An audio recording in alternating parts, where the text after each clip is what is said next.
Welcome to my channel হাওয়া হবে জমজমাট। সবাইকে জানাই শুভ নববর্ষের শুভেচ্ছা।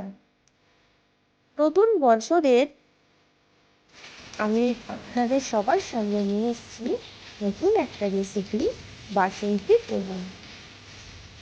তো বন্ধুরা, সবাই তোমরা দেখো আমি কীরকমভাবে বানাই আজকের রেসিপি বাসন্তী পোলাও। এটা বানানোর জন্য প্রথমে আমি গোবিন্দভোগ চাল নিয়ে নিয়েছি।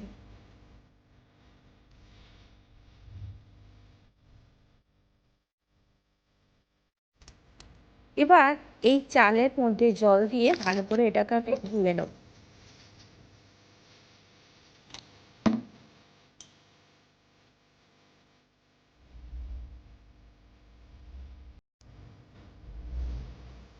চালটা ধুয়ে নেওয়ার পর 2 ঘন্টা আমি এই চালটা ভিজিয়ে রেখে দেবো।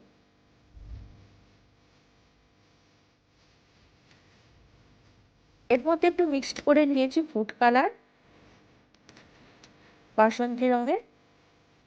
এবার ভালো করে ফুড কালারটা চালের মধ্যে মিশিয়ে নেব, নিয়ে এবার চাপা দিয়ে দেবো।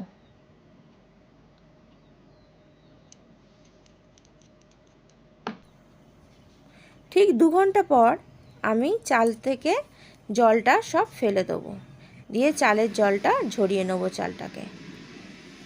চালটা ঝরাতে আমি দিয়ে দিয়েছি।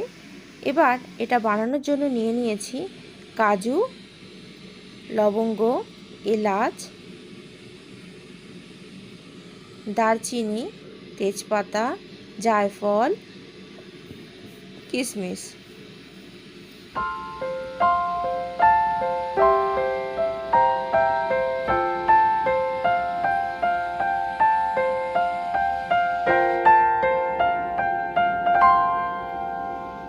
আর গোলমরিচ। কড়াই গ্যাসে বসিয়ে দিয়েছি। এর মধ্যে আমি একটু রিফাইন্ড অয়েল দিয়েছি আর তার সাথে দিয়ে দিলাম ঘি। এবার ফোড়নের জন্য দিলাম তেজপাতা, দারচিনি, এলাচ, লবঙ্গ। একের পর এক সব দিয়ে গ্যাসটা লো ফ্লেমে রেখে এটা নাড়তে লাগবে। এর মধ্যে দিয়ে দেবো কাজু। এবার একসাথে সবটাই ফ্রাই করতে হবে। তো আমার ফ্রাই করা হয়ে গেছে।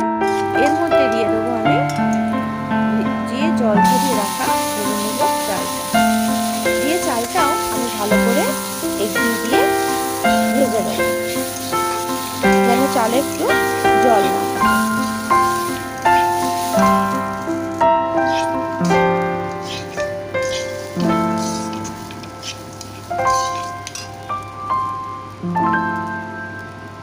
এতে দিয়ে দিলাম অল্প পরিমাণ নুন,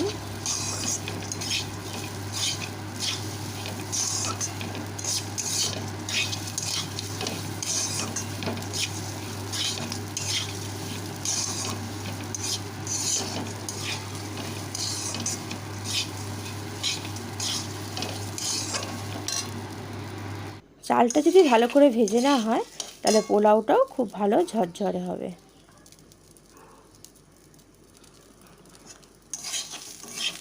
আর আমি পাশেই বসিয়ে নিয়েছি একটি পাত্রে গরম জলের জন্য কিছুটা পরিমাণ জল। তো জলটা আমার গরম হয়ে গেছে। এই গরম জলটা আমি এই ভেজে নেওয়া চালের মধ্যে দিয়ে দেবো। 500 গ্রাম চালের জন্য 600 গ্রাম জল আমি এখানে ব্যবহার করেছি। জলটা ফুটতে লেগেছে। আমি এবার এটাকে 10 মিনিটের জন্য চাপা দিয়ে দেবো।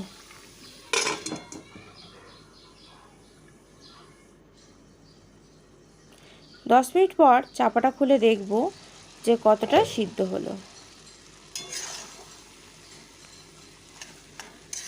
আমার প্রায় চালটা 85% সিদ্ধ হয়ে গেছে। এর মধ্যে আমি দিয়ে দেবো চিনি।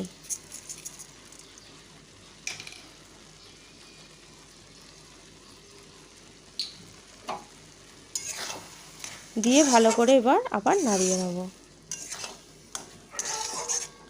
তো জলটাও মোটামুটি বন্ধুরা তোমরা দেখেই নিয়েছো, চালের মধ্যে সব শুকিয়ে গেছে। আমি এতে আর জল দেবো না।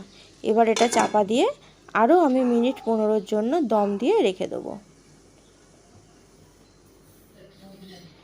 ফিরে এলাম 15 মিনিট পর। সমস্ত জলটা চালের মধ্যে টেনে নিয়েছে। এবার এটাকে আমি একটু নাড়াচাড়া করে নেব আর তোমাদের দেখাবো কীরকম ঝরঝরে হয়েছে। আর এতে ছড়িয়ে দিলাম অল্প একটু গরম মশলা আর ঘি, আর সঙ্গে দিয়ে দিলাম একটু গোলাপ জল। তো বন্ধুরা দেখো কীরকম হলো আজকের রেসিপি, তোমরাও এইভাবেই বানিও। আর আমার রেসিপি যদি ভালো লাগে তাহলে লাইক করো, শেয়ার করো, আর সবার আগে নোটিফিকেশান পাওয়ার জন্য সাবস্ক্রাইব করো যারা এখনও করোনি, আর পাশে থাকা বেল আইকনটিতে অবশ্যই ক্লিক করো।